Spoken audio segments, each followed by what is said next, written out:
Apprendre à se vendre, c'est quelque chose dont j'avais énormément peur. Grâce à mon métier, j'ai pu voyager dans pas mal d'endroits dans le monde. J'ai fait les Canaries, j'ai fait Dubaï, Malte. Moi personnellement, meilleure application pour moi, c'est...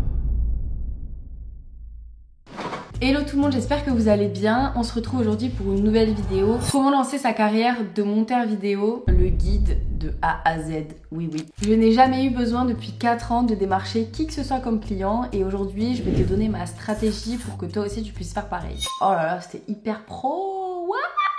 Je me présente, je suis Charlot, je suis monteuse vidéo depuis plusieurs années maintenant et j'ai pu travailler pour beaucoup d'influenceurs que tu connais très certainement comme Bastos, Victoria Meo ou encore Osan RTHL. Et oui, je suis devenue libre et indépendante grâce au montage vidéo dès mes 20 ans. Aujourd'hui, on va comprendre comment faire pour lancer sa carrière de monteuse vidéo en freelance à partir de zéro, même si tu es débutante et que tu connais rien en montage vidéo. Donc du coup, c'est parti, mais juste avant, n'hésite pas à t'abonner à ma chaîne pour avoir un peu plus de tips.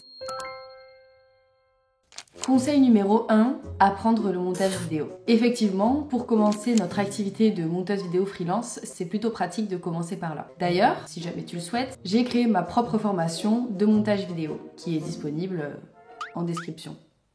Voilà, c'est dit. Et je voudrais pas vous spoiler, mais cette formation, elle est vraiment complète. Elle est bien faite et puis vous allez vous régaler. Et je dis pas ça parce que c'est la mienne. Créer votre portfolio en ligne. Ça, c'est l'étape numéro 2. Alors, vous avez plusieurs manières du coup de créer un portfolio. Je dirais qu'évidemment, en tant que monteur vidéo, le mieux, c'est de faire une vidéo. Ça paraît logique. Mais vous avez à ça plusieurs solutions. Vous pouvez créer un portfolio avec des liens à l'intérieur très facilement sur Canva. Ça vous permet de mettre des liens et aussi d'intégrer des vidéos sur un PDF. Donc, c'est plutôt pas mal. Sinon, je pense qu'en tant que monteuse vidéo YouTube, c'est quand même bien de créer une vidéo donc que vous pourrez poster ensuite sur YouTube, Instagram ou TikTok pour avoir plus de visibilité. Et la dernière option, ce serait de créer carrément un site internet. Là, ça a un aspect qui est un peu plus professionnel et qui se fait beaucoup chez les vidéastes et les photographes, mais qui peut très bien être utile pour nous aussi. L'étape numéro 3, ce sera de définir votre niche. En fait, il faut vraiment, quand vous commencez à vous lancer, que vous captiez ce qui vous anime. Si ce qui vous anime, c'est de monter des vidéos YouTube axées divertissement, si c'est de monter des vidéos YouTube plutôt vlog, plutôt très sérieuses, qui sont très professionnelles, et surtout demandez-vous quel genre de contenu vous consommez, parce que si vous le consommez, ça veut dire généralement que vous aimerez du coup le monter et travailler sur ce type de vidéo. Moi par exemple, je sais que j'aime bien les vidéos face cam là comme ça, où il y a un peu d'humour etc.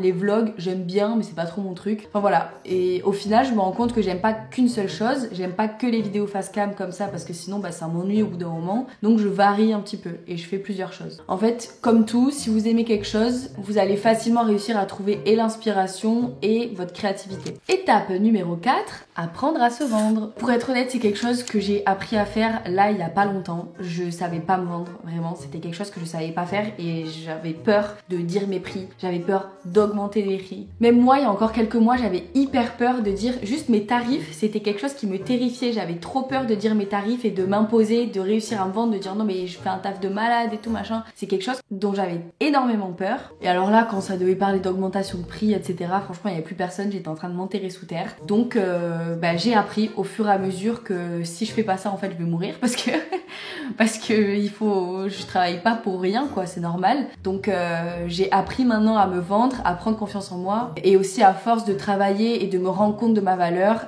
je sais maintenant me vendre, c'est beaucoup plus facile pour moi. Donc, voilà, c'est hyper important. Vendez-vous. Vendez-vous, des montages vidéo quoi, pas... Vous avez compris. Conseil numéro 5, gérer les aspects pratiques. Utilisez des applications, celles que vous voulez. Il y en a énormément qui sont disponibles et qui vous aident à vous organiser dans vos projets, dans votre planning, etc. Moi, personnellement, meilleure application pour moi, c'est Google Agenda. Vraiment, je ne vais pas aller chercher compliqué. J'en ai testé plein grâce à Qualdera, qu'on voit juste là, qui est une experte en organisation.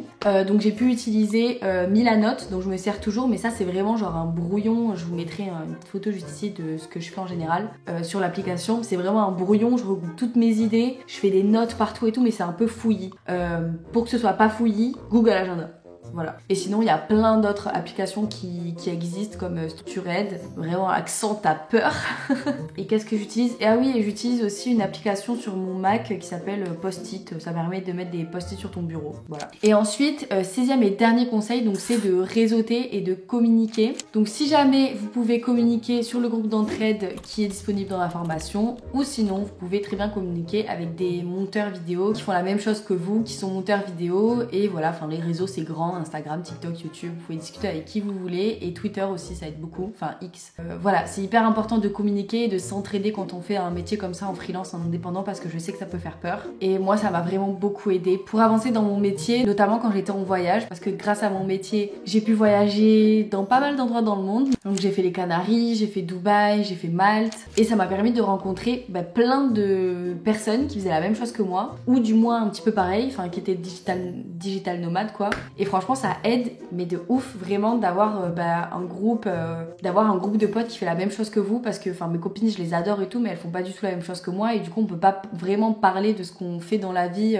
en étant genre en harmonie, tu vois ce que je veux dire, enfin on n'a pas les mêmes vies donc c'est pas pareil. Donc voilà, communiquer et s'entraider c'est vraiment conseil de ouf pour moi. Donc voilà, j'espère que cette petite vidéo vous aura aidé. Moi c'est vraiment les petites clés qui m'ont aidé à avancer dans la vie et dans mon métier tout simplement. Donc j'espère que vous pourrez en faire le même usage. Si vous voulez d'autres vidéos sur d'autres conseils, n'hésitez pas à me le dire en commentaire. Et si vous hésitez encore à vous lancer, j'ai un dernier petit conseil à vous donner.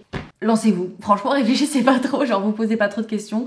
Lancez-vous, ça fait peur, oui, je sais, mais vous serez fiers de vous. Et puis quoi qu'il, vous avez rien à regretter, donc let's go. Voilà. Abonnez-vous. Si cette vidéo vous a plu, n'hésitez pas à liker et à commenter. Je me ferai un plaisir de lire tous vos petits commentaires. Et puis n'oubliez pas aussi de vous abonner et d'activer la petite cloche. Je vous fais des bisous.